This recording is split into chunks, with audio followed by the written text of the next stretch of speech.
Okay, so this one is going to be a relatively shorter one, and also the next one. So we started looking at the different learning theories. We saw in the previous one, the one that is called the behavioral learning theory, and we've seen some of those ones. So if you think of it, what were the three people that we saw in that one? So we looked at three behaviorists that are prominent in that area. And the first one was someone that's very familiar with you, and that's Ivan Pavlov. And then we saw the second one is E.L. Thorndike, and the third one is B.F. Skinner. And I also mentioned to you that there will be a fourth one that we'll be seeing, and that is Watson, who's said to be kind of the father for behaviorism. So I would like you, I forgot to mention this to you in the previous video, there will be videos that you'll find in your platform, in the It's Learning platform, and you should watch that. You will be able to understand the concept a little bit more. So there's one video from the Sprouts on operant conditioning related to B.F. Skinner. And then there's another video that you would actually enjoy with regards to Watson. So it's his theory, but then his life, personal experience of behaviorism. I would strongly encourage you to watch that one. So those ones are related with the behaviorist learning theory. Now we'll come to the cognitive learning theory. So this is the second one. Now the behaviorist theory has to do with behaviorism, external behavior. So whatever can be measured is what they want to see. It has to be something that is external. And they were saying, if you remember, we can shape, modify anyone to behave in a way we want that person to behave using things in the environment. So that's the kind of thing they say. Now the cognitive learning theory, as the name itself shows, it has an emphasis on the cognitive, okay?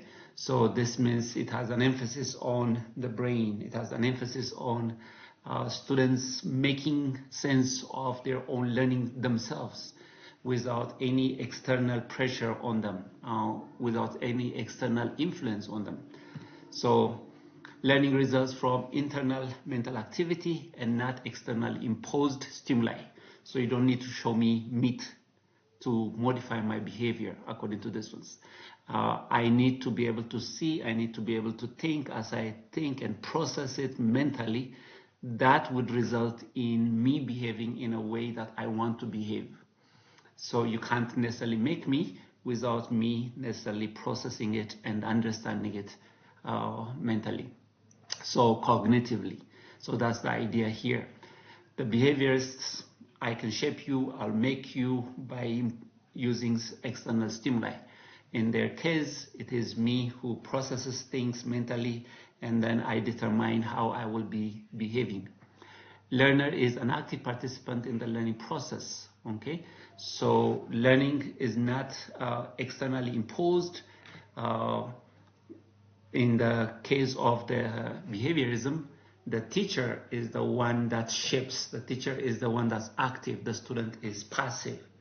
In the cognitive learning, though, it will be the other way.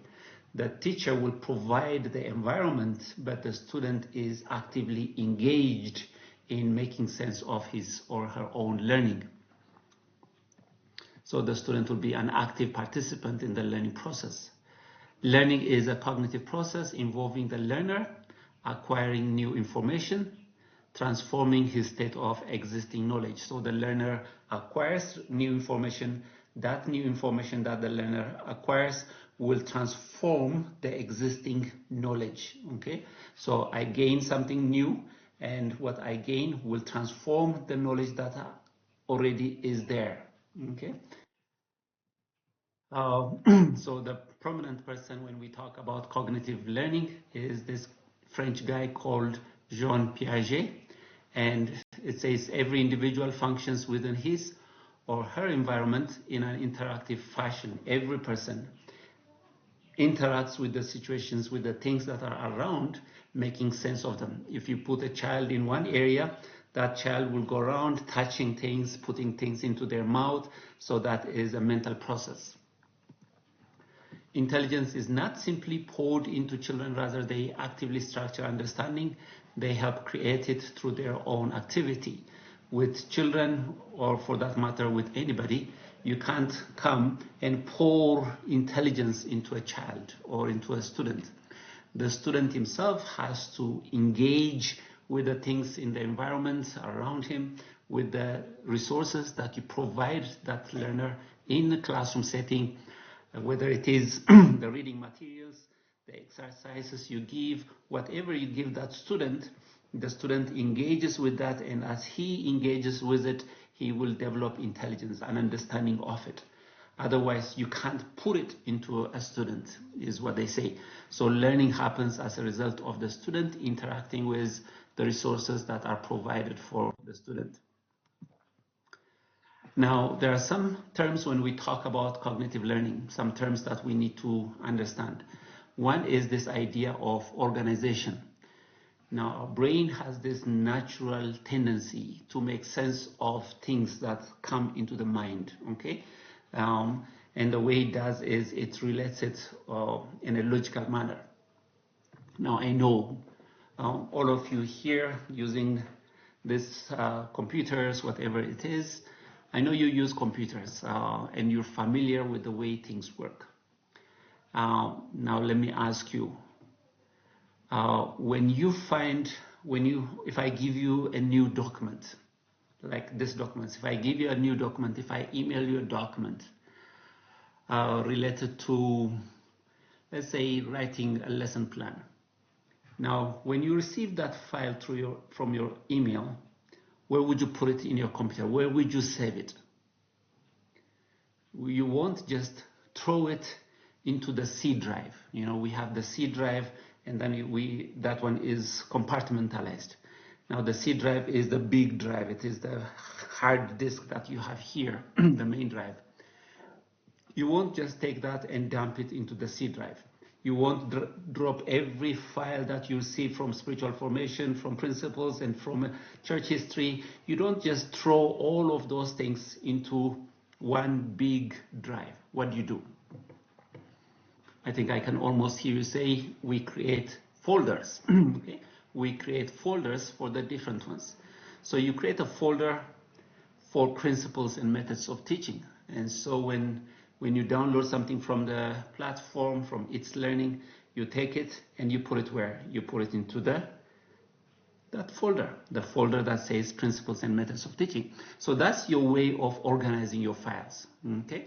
You don't throw all things into the C drive. If you had done that, then you would be one person who will be extremely confused, okay? So you organize them well. Our brain has that tendency. Our brain has that natural tendency of being able to do it. So when it experiences something new, it has so many folders that it has created.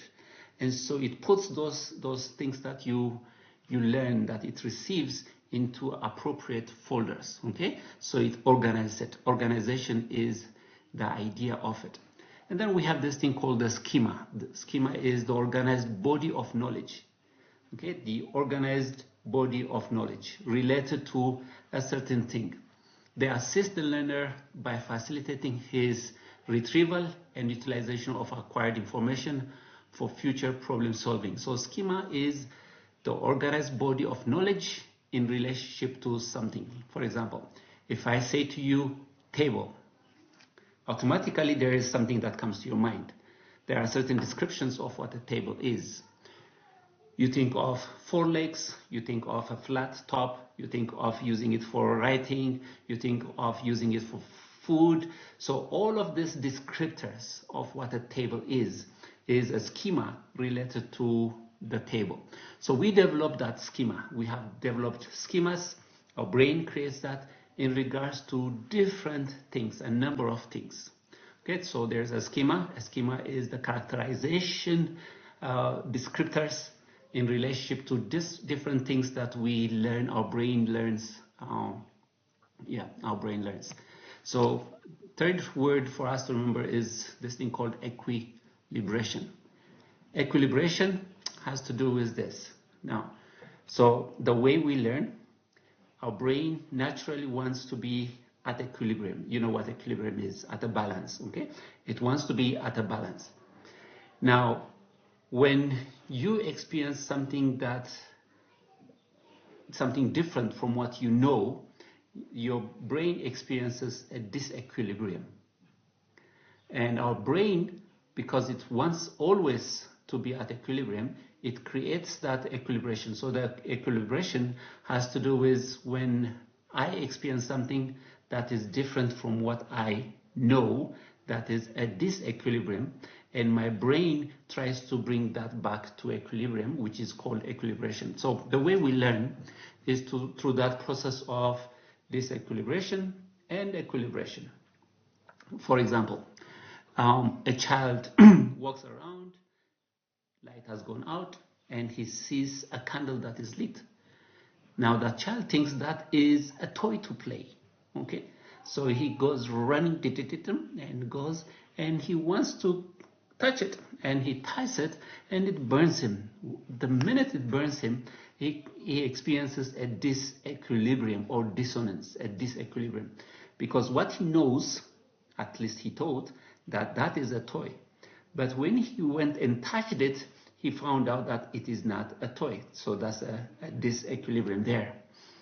Now, his mind automatically says, that is not what? That is not a toy, and therefore it brings it back to equilibrium. So that is the equilibration, the process our brain goes through in bringing things to equilibrium by making sure that what we experience and what we know comes to the equilibrium.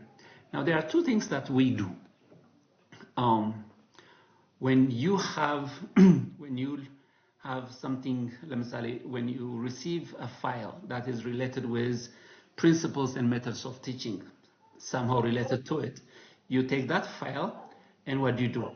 You look around, you look at the different files you have, and you put that into the folder that is related to it. So that is called assimilation. You bring it and you put it into a folder that is related to that particular file that you're learning. But then if you receive a file, for example, if I send you a file that I say, you know what, this is a beautiful article that I found. You need to read it when you have a time, and I email it to you. And it is on the topic of understanding Krishna in the Buddhist, in the Hindu religion. Now you take that file and you want to save it into your computer. But then you notice your computer doesn't have any folders related to Hinduism or anything related to Krishna. So what do? In that case, when the new file that comes does not fit into the existing folders, what you do is you create a new folder. So that's a very similar thing what our brain does. When our brain receives information, and what it does is, in trying to organize it, it tries to find a folder that is similar to it. And when it is there, some folder that's related to it, then it puts it into that one that's similar. That's assimilation. So it learns through a process of assimilation. We assimilate information when they are related to existing knowledge. We put it in there and we build the existing knowledge. Alternatively, what our brain does is, when the new information that comes in doesn't relate to any of our experiences, it's a brand new experience and we don't know it. In that case, what our brain does is it creates a new folder, and that's called accommodation. So our brain creates that equilibration through the process of assimilation, integrating the new information that comes in, relating it to the existing knowledge that we have, or beginning a new folder through the process of accommodation. So we have this one, assimilation, interprets experiences so they fit what we already know. Accommodation, on the other hand, is related with adjusting the schemes so that they fit our experience, the experience that we have. So with accommodation, it creates a new schema. With assimilation, it interprets it, it integrates it into the existing schema. So if you are talking something about a table, then it goes into the schema related to the table. But if you talk about something brand new, then your brain begins to create a new schema, and that's the process of accommodation. So I know this are a little bit technical, but the point is our brain is constantly learning. Our brain is constantly learning. We experience something, it is something that we don't know, so our brain learns it quickly and integrates it into our brain. How? It uses the process of assimilation or accommodation. Assimilation is when it takes that information and puts it into the existing schema, or accommodation when it creates a brand new schema. Piaget gives us these 4 different stages of cognitive learning, cognitive development. So he believes there are 4 stages that every individual goes through in life, and nobody can go back to any one of them. None of them are repeated, he will say. So there is what's called the sensory motor stage between birth and 2 years old, pre-operational from 2 to 7 years, concrete operational 7 to 11, and then the formal operational, this will be the age up above 12 and above. Now each one of them have their own unique characteristics, and what I want you to do is I want you to go and watch the video. I want you to watch the video. It says Piaget's Cognitive Learning, and it will explain to you these 4 different stages in a relatively easy manner. So this is the second school of thought, and that's called the cognitive learning theory. Okay, so we'll stop here for now, and then I'll put up the next video.